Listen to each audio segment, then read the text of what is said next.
Yes, Polavaram ఎగువ coffer dam పునాది jet grouting wall 2018 వరదకే దెబ్బతినదని తేల్చిన అంతర్జాతీయ నిపుణుల కమిటీ. ఇక్కడ మీరు ఒకటి గమనించాలి, ఇది నేను చాలాసార్లు చెప్పా, this is most complicated project.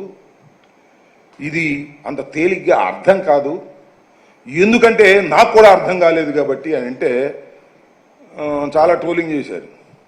నాకు కూడా అర్థం కాలేదంటే అర్థం ఏంటిది? నేను పెద్ద మేధావినని కాదు, మంత్రిగా ఉన్నాను, నాకు చాలామంది అడ్వైజర్స్ ఉన్నారు, ఇంజనీర్స్ ఉన్నారు, వాళ్ళందరితో డిస్కస్ చేసినా కూడా అర్థం కానిటువంటి పరిస్థితి వచ్చింది కొంతకాలం.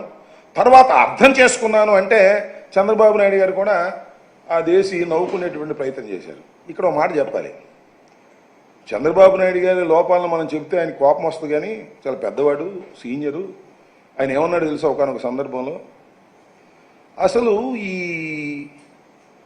పోలవరం ప్రాజెక్టుకి కాఫర్ డ్యాముల నిర్మాణం లేకోకుండానే ప్రాజెక్టును పూర్తి చేయాలని ఆలోచన చేశాం అన్నాడు. ఏం చెప్పాలి ఇంకా చంద్రబాబు నాయుడు గారిని? మరొకసారి చెబుతున్నా, పోలవరం ప్రాజెక్టులో కాఫర్ డ్యాముల నిర్మాణం లేకుండానే ప్రాజెక్టును పూర్తి చేయాలనేటువంటి ఆలోచన చర్చ చేశాము అంటే ఇక చంద్రబాబు నాయుడు గారికి అర్థం కాలేదా, నాకు అర్థం కాలేదా? ప్రజలు మేధావులు తేల్చాలని మనవి చేస్తున్నా. ఇక్కడ నేను మళ్ళా సబ్జెక్టులోకి వస్తే, కాఫర్ డ్యాముల పునాదులు అంటే, కాఫర్ డ్యామ్ పునాది అంటే ఏదైతే ఎత్తకం రాక్ ఫిల్లింగ్ డ్యామ్కి ఈ డయాఫ్రమ్ వాల్ ఎలా ఉంటుందో, ఎత్తకం rock filling dam is a permanent dam. దానికి సీపేజ్ లేకోకుండా డయాఫ్రమ్ వాల్ వేస్తారు. ఆ డయాఫ్రమ్ వాల్తోనే వచ్చినటువంటి ఇబ్బంది వాళ్ళ.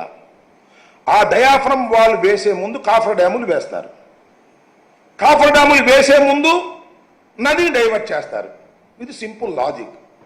కానీ ఇందాక నేను చెప్పినట్టుగా చంద్రబాబు నాయుడు గారి ప్రభుత్వం అన్ని సైమల్టేనియస్గా స్టార్ట్ చేసి డయాఫ్రమ్ వాల్ వేసేసి గ్యాప్ 2లో వేసేసి దీన్ని కాఫర్ డ్యాములు పునాదులైనటువంటివి దాన్ని అవే జెట్ గ్రౌటింగ్ వాల్స్ అవి వేస్తారు. వెరీ టెంపరీ, అవి తీసేస్తారు, తర్వాత కొట్టుకుపోతాయి. అవి స్టార్ట్ చేశారు.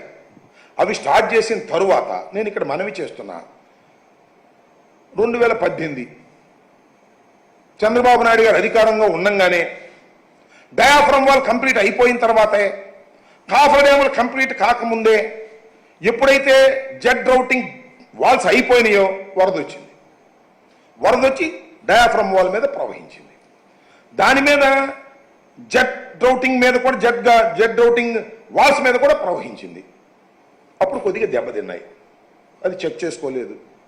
ఆ దెబ్బతిన్న వాటిని కొన్నేమో రిపేర్ చేశారు, కొన్నేమో రిపేర్ చేయకోకుండానే దాని మీద కాఫర్ డ్యాములు నిర్మాణం చేశారు.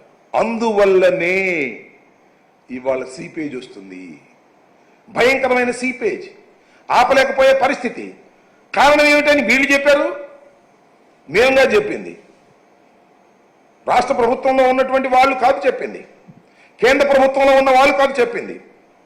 Expert panel committee, expert panel of